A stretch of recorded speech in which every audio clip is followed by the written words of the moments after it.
mean, wow, this is bad. This is a whole new level of evil right here. You're going to need the elbow pad. I'm rolling. Wolf Tick Nation, thank you guys for tuning into once again another Wolf Tick Videos episode. On today's episode, we are atop beautiful Mount Nebo State Park here in Dardanelle, Arkansas, and we've got the GT Aggressor Pro. You guys see this thing? GT Aggressor Pro.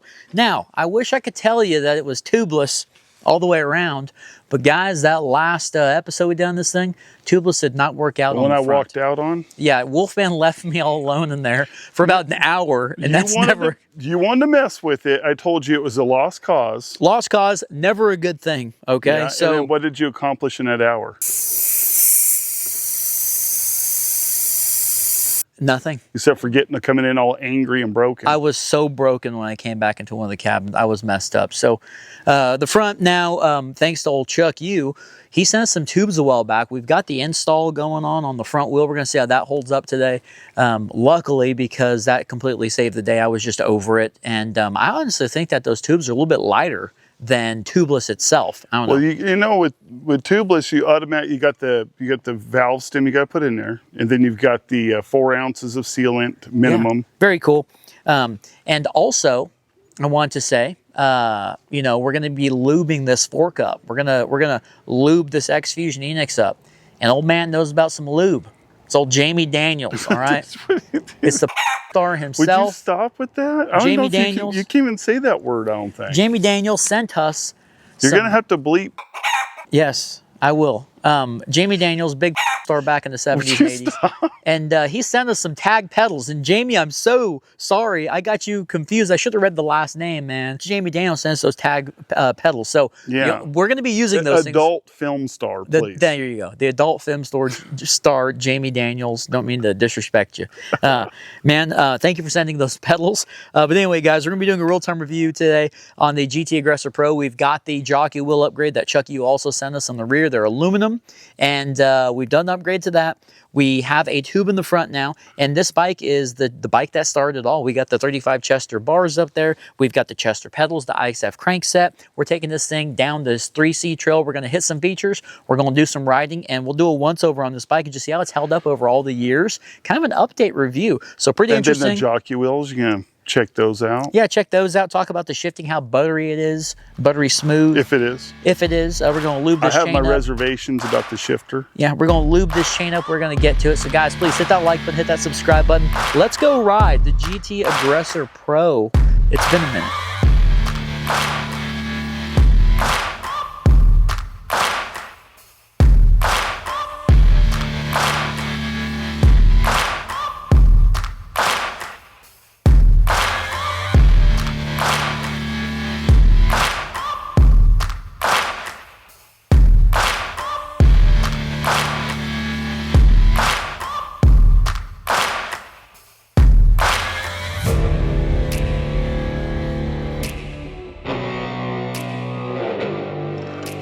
All right, guys, here we go on the GT Aggressor Pro. Has it been a long time since we've said that? I mean, holy crap, it's been a minute. I remember this bike was over there on the lookout, and there was this guy taking off on some kite thing. I think it was a big old letdown, by the way. It was what we call a bowling ball chick in the Cullum household. But, yeah, man, this thing is just a classic ride. So happy to be on this thing today. We're going to be talking about the travel on the Enix fork down there, the X Fusion, one of the first classic forks of the channel. I believe it's #1. And one of our fork rating videos, the Crankset, the Acolyte group set, which right now, let's go through these gears real quick. This is going to be an 8th gear. Do you hear how fast that snapped down?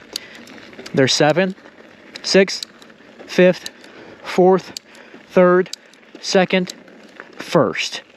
Very smooth on the group set. Add a little bit of chain oil, you know, a little bit of lube action, old Jamie Daniels style. Put some on there and tightened up that, remember, it does have a stabilizer. It's pretty much the clutch. Got down there with those new Jockey wheels. Everything is in motion and going really well. We've got 67 PSI in this fork, about 5 clicks off of the rebound.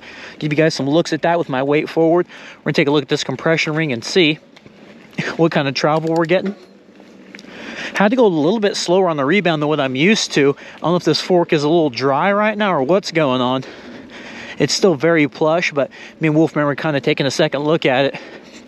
Now I have to tell you, I love these bars on this bike. They're 35 Chesters, 35 clamp, and it just makes the front of this bike feel so solid. I believe this is the second bike that we have the 35s on, and buddy, is it just super, feels so good up there. I'm talking really nice. And that fork right now starting to liven up a little bit. Trail's a little slippery right now, but that fork is livening up big time, and we've used up, I think, just about most of that travel. Not all of that, didn't bottom out, but Wolfman was saying it's a 120. I thought it was a 140. But that group set, I'm in 8th gear, and this is a 12 to 46 tooth. The Acolyte is a great group set, guys.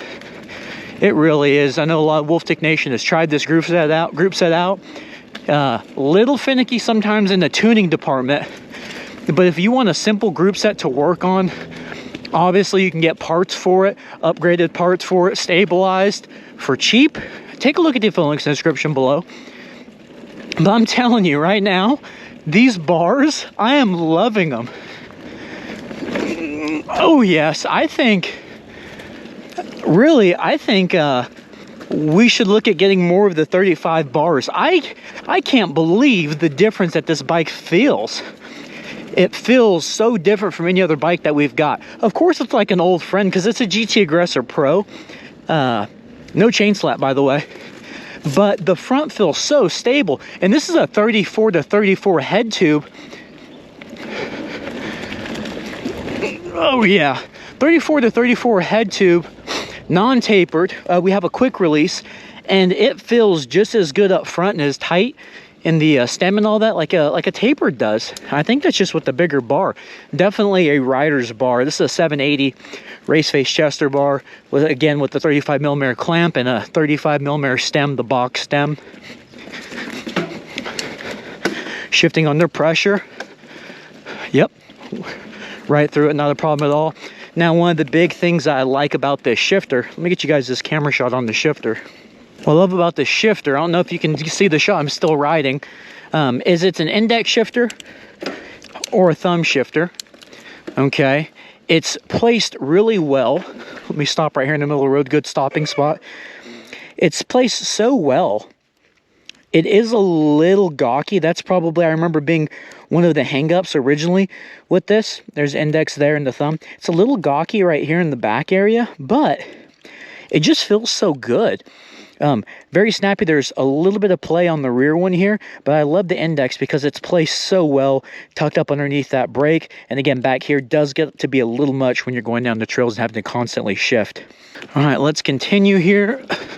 Oh, before we do, let's take a look at this fork. That was some pretty decent sized hits. Of course, we always have the GoPro effect, but we've used up a pretty good amount of travel. I guess this thing is a 120. Yeah, we might be able to max it out up here, top out, bottom out up on the top portion. But there's this weird texture on these stanchions. I don't really know what it is. I wonder if it's like dried up oil or what. I'm not sure if you guys can see that. There's some here. And there's some here a little bit lower on the stanchion. The seals and everything, of course, I just greased them up, but it doesn't feel, it feels a little dry, to be honest, and it doesn't have that sound when you're coming back up because the rebound is set so slow. I wonder if we can maybe rebuild this thing, or, you know, we've done the oil seals and all that kind of stuff before. I wonder if we can do that. It might be time to take this fork apart since it's such a winner, and maybe we can find, I don't know, who knows, maybe we can find a seal kit or a, what do you call that, a dust seal kit or whatever for the fork. Might be an interesting episode to bring this thing back to life, because this is a fork that you do not want to let die. It does feel good up front, just not as good as what it used to. But oh my gosh. The bike I've pretty much crashed, every kind of crash you can think of on. The bike that I've learned on. Not only learning like physically, but also mentally and talking to the camera, it's been this bike, you know. This bike has undergone a bunch of surgeries, if you will. We have upgraded this thing, downgraded this thing. For a while there, this was the only bike that we had on the channel, and I'm so glad that I'm getting to ride it today. It's just as good as I remember. These tires are great. They are the Goodyear Escapes tubeless, and of course the rear is tubeless. I'm running at 30 psi. Tires are great. They're 2.6s. The medium frame is going to fit a 2.6. I have fit. Oh, we got deer up here. I was going to take that. Do you guys see the deer? That's a big one. Look at these deer. Look at that deer right there.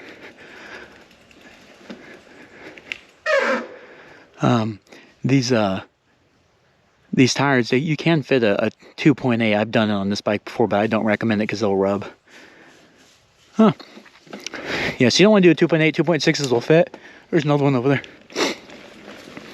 But anyway, one thing I did want to talk about, we're not having to use them too much on this trail, just a little bit, is going to be the 420 Shimanos. These things, 4-piston hydraulic brakes, are great because they are one finger. The downside to them is there's not a whole lot of modulation. This is one of the first builds I ever had to learn the ABS on the brakes, because they are definitely on or off. There's no middle ground with them whatsoever. And they will put you over the bars if you don't know how to use them, or if you're not used to them. So not a lot of modulation. They were budget for a while. I think I remember picking these guys up like at $120 back in the good old days. We can buy 4-piston hydraulic brakes for under 180 bucks, and they got here the next day, back when Prime was really something. But anyway, I haven't had to replace the pads, nor have I had to replace the 160mm rotors on this bike. Everything's been solid, and even the crankset, like the Ixf Crankset, that's the oldest crankset we have on this channel. There's you guys some B-roll of that red crankset. But the Shimano MT420s, really good brake. Maybe for some of those guys that maybe do a lot of downhill and don't really ride a lot of cross country like this, might be something you may want to look at. Just a really good strong brake. And I know you can buy them separately now, so maybe keep a really strong one on the rear and maybe something more better modulation on the front. Might be pretty good for you. So something is not acting right in the rear. I guess I said the wrong word right now. Stop the cameras. I don't know if it's the jockey wheels are still nice and tight. The cable is nice and tight, but it should be in 8th gear. And I think it may have gotten stuck on 2nd. See that? So weird. Uh-oh.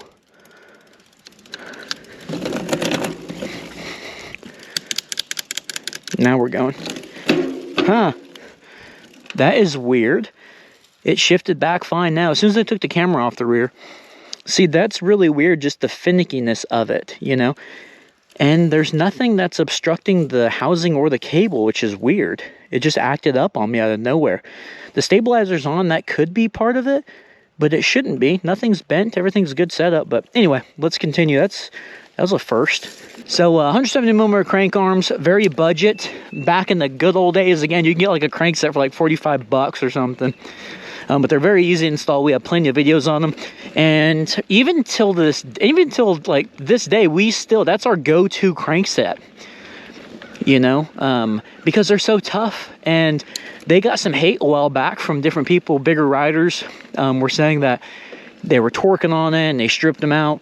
I've never had that problem. The splines on the crank arms, or on the shaft, if you will, the splines are super tough. But I'm only 145 pounds. But if you guys do want to check that out, you can check out that film link in the description below. Nothing wrong with a good old Ixf crankset. Give them a bunch of different colors now. We've got oil slick cranksets. Pretty good quality for the price. It's doing it again. What is going on? This is what I'm going to do. I wonder if there's too much tension on the stabilizer. It's kind of how it feels, like it's too stiff. So say you turn this thing off, we lift this lever. Okay, that's a big pop. I'm sure it's under load because we're only in second gear, but I can't get out of second gear.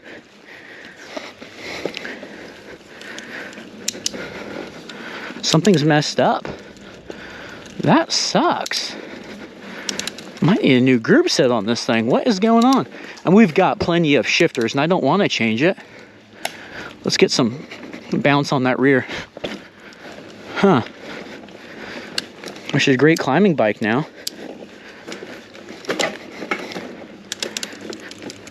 That is strange. Group set's messed up. Sorry, guys. What a time for it to mess up. Oh man, we're bringing out the GT memory lane, and then the damn group set messes up. It's a solid group set, I'm telling you, but just I don't know what's going on with it now. Well, I don't know what happened out there. Uh-oh. I don't know what's wrong with this bike. It's something wrong with the bike? well, I mean, first of all, the bike feels amazing. Like I missed the GT Aggressor Pro. The brakes are great. The tires are great. The crankset's great, but the shifter just decided to bonk out on me. I don't know what's going on. You remember you were talking about the too much tension? Uh-huh. It's just like the Mongoose Ledge, the one that we changed out onto the wheel top, the EDS one. It's the same thing. There's so much like pressure or no pressure. I started going and it just started like skipping in the shifter, like it wasn't catching. Like maybe that little keeper that holds that little lead ball end is broke or breaking or it's done now. But this whole way I had to limp back and finally got it in fourth gear. It was stuck in first and second with not shipped out. So I made sure that my clamp, my GoPro clamp down here wasn't interfering with this. And it's completely clean all the way from the front to the back. Something's going on with the shifter. Well, when there was nothing on it, it was hard to shift. That's what I'm saying. We're going to have to get a new cable and try these. Yeah, we've got brand new shifters and that had the brand new cables in them still at the shop. So maybe we need to look at that with the micro shift because I was up here circling around. It was so good. It was buttery. I was like, heck yeah. And that was with the stabilizer on. So I even turned the stabilizer off thinking that, well, maybe the stabilizer has just too much tension on it and it's keeping me from shifting. But I couldn't even shift towards 8th gear. So I don't know. Messed with the barrel adjuster a little bit, kind of fixed it. And then it just bonked out on me again. So there's that. And then this fork, I knew you were on the right track of letting the air pressure out, but it's not as buttery as it used to be. It kind of needs an oil bath. We kind of need to take this thing. It needs some maintenance. I mean, that's one of our oldest forks. Yeah, we need to maintain that thing because I don't want to lose it, you know. We need to see if we can find the dust shield kit and the little foam deals and do that like we did on the Marzocchi, the bomber. When you see not extending the travel at all. But the preload, all that was really good on this fork in the beginning, and then as it went, you think stuff would start warming up and getting back to it, and it just didn't. And what's crazy is like I can't believe how much I miss this bike. You know, I'm so familiar with the way this thing's built out, and I love this bike. One really big thing that I'm thinking about doing kind of across the board now on our bikes from here on out is getting a 35mm clamp bar. Like, holy crap, I can't tell you how solid the front end on this thing feels and how much of every little bump, because it's like we left it. It's a rider's bike. This is a complete just nasty rider's bike. And when you have that little bitty box stem on there that's like 40mm, if that, and with that 35 clamp Raceface Chester, this thing is super solid up front. Very impressed with it. That was like the biggest take on that ride right now. I was like, holy crap, this feels so solid. There's no flex in the bars whatsoever. And it's a good brand, so we pretty much think that it's not going to bend. And this thing's been some nasty accidents. It hasn't bent yet. It's in a 780. So anyway, the tires are good. That group set, man, it just drives me nuts. It was nice and smooth. You know, I think those maybe those jockey wheels made a difference on the shifting butteriness. I don't know if they did or not. Regardless, it was a good little upgrade and some maintenance, if you will, like what you guys see on that last impressions episode. The tires good. The brakes, you know, the Shimano MT420s, I forget how much non-modulation you have in those. It's nothing but on or off. You have to work the ABS, and this is the first bike I ever learned to work ABS on, because if not, you're going to go over the bars. But all in all, I miss the GT. I'm glad you guys watched the episode and stuck with us this long. You know, this is the bike that started it all, and it goes to show you you have got to maintain certain things on your bike, and you can't just expect to ride the crap out of it and think it's going to hold up the whole time. I don't know. I enjoyed the crap out of it. If you guys want to see some of the parts that we have on this bike, make sure you guys check out those affiliate links in the description below. Yeah, we'll try to put together a list. Yeah, I definitely want some more 35 bars. I know we got some clamps, some 35 stems, but yeah, this thing was super solid up front. But all right, let's get to the next episode. Yeah.